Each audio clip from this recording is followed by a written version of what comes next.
सलाम आदाब नमस्कार दोस्तों। हमने पिछले वीडियो में देखा था कि परंपरा कैसी होनी चाहिए। जैसे कि हमारे पूर्वज हमको जो बातें आज तक बताई नहीं है, शायद वो बताते तो आज हमको बहुत सारी चीजें पता होती। तो इसी बेसिस पर हमने कहानी बनाई थी। तो आज हम नई कहानी बताएंगे। जैसे कि आप ऊपर देख रहे हैं, धोबी का कुत्ता न घर का न घाट का। तो कहानी चालू करने से पहले हम बता दें कि जो नीचे नाम है अनोखा ज्ञान लेकिन हटके, तो उसके आगे एक सब्सक्राइब नाम का बटन आ रहा है, उसे क्लिक करिएगा। उसके बाद उसके बगल में एक बेल आइकॉन है, उसे दबाकर ऑल नोटिफिकेशन पर क्लिक कीजिएगा। इससे क्या होगा, आपको सबसे पहले हम जो वीडियो अपलोड करेंगे उसके नोटिफिकेशन आपको आती रहेगी। तो चलिए हम शुरू करते हैं आज का टॉपिक, धोबी का कुत्ता न घर का न घाट का। ठीक है, तो हमारे पास एक बंदा है जिसका नाम है राज। राज नाम ये जो है वो काल्पनिक है। ठीक है, तो हम चालू करते हैं। राज जो लड़का है वो क्रिकेट में इतना माहिर था कि उनके गांव के लोगों का कहना था, अगर इंडियन स्पोर्ट्स कमेटी वाले आएंगे और अगर सिलेक्शन करेंगे तो राज का सिलेक्शन सबसे पहले होगा। क्योंकि राज खेलता इतना बढ़िया था कि उसको देखने के बाद लोग अपने आप कह देते थे कि इसका सिलेक्शन 100% इंडियन स्पोर्ट्स क्लब में हो जाएगा। लेकिन राज को जो है वो एक गंदी आदत थी कि जो दूसरों के कामों में दखल अंदाजी करना, जो कि इंसान के लिए बहुत ही हानिकारक होता है। ठीक है, तो इसके ऊपर हम एक कहानी बना रहे हैं जो आपको बताएंगे अभी। ठीक है, तो कहानी का नाम है धोबी का कुत्ता न घर का न घाट का। कहानी के आखिरी में हम एक ऐसे इंसान की आपको स्टोरी बताएंगे जो इससे विपरीत की है। ठीक है, कहानी के अंत तक बनी रही। राज जो लड़का था क्रिकेट में माहिर था और उसके साथ साथ दूसरों के कामों में दखल अंदाजी करने की उसको गंदी आदत थी। उसके कई सारे दोस्त थे उसके गांव में जो कि उनके खेलों में वो एक्सपर्ट थे, जैसे कि hockey, football, chess, carrom, kabaddi, tennis. तो उनका एक खेलने का टाइम टेबल फिक्स था।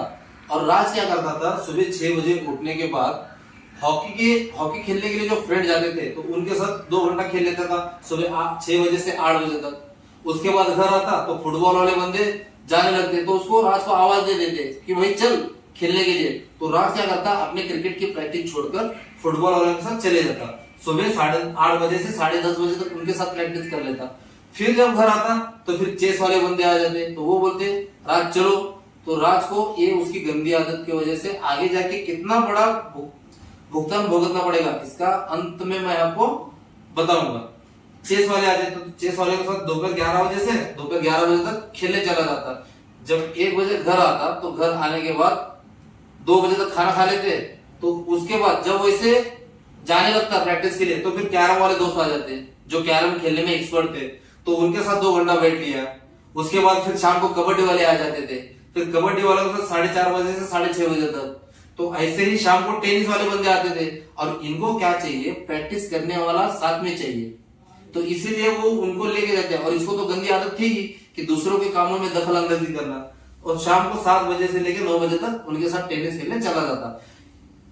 अब इसके बाद क्या हुआ, इनकी तो प्रैक्टिस अच्छी होती रही, लेकिन राज की जो पहले वाले जो क्रिकेट खेलता था तो उसका वो भूलता चला गया कि कैसे खेलना है। ऐसे 6-7 महीने गुजर गए। गुजर जाने के बाद उनके गांव में एक दिन अनाउंसमेंट हुई कि इंडियन स्पोर्ट्स कमेटी वाले लोग आएंगे 2 दिन के बाद, और जो जिस खेल में एक्सपर्ट है उसे उस टीम में शामिल किया जाएगा उनके परफॉर्मेंस के मुताबिक।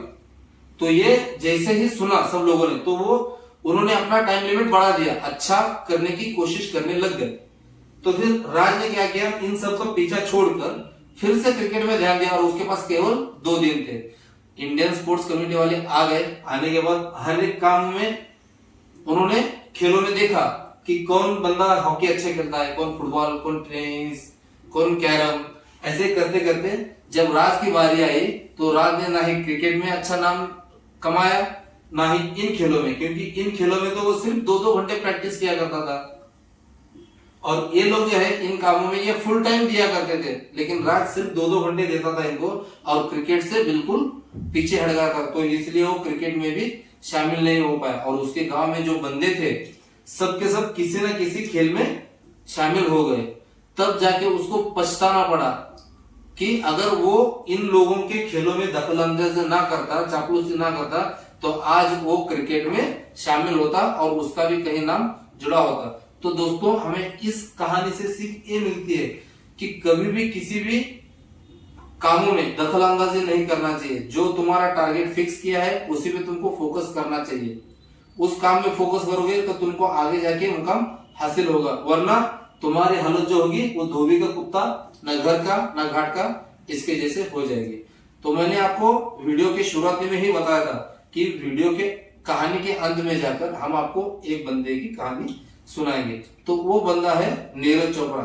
तो नीरज चोपड़ा जो है, तो आप सब लोग उसे जानते हैं कि उस बंदे ने इंडिया के लिए 13 साल के बाद गोल्ड मेडल हासिल किया है।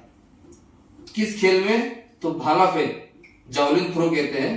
तो उस खेल में उसने स्वर्ण पदक हासिल किया है। अगर वो बंदा इन लोगों के जैसे हर कामों में अगर दखल अंदाजी करता तो आज उसका नाम पूरे वर्ल्ड भारत देश में कोई नहीं लेता।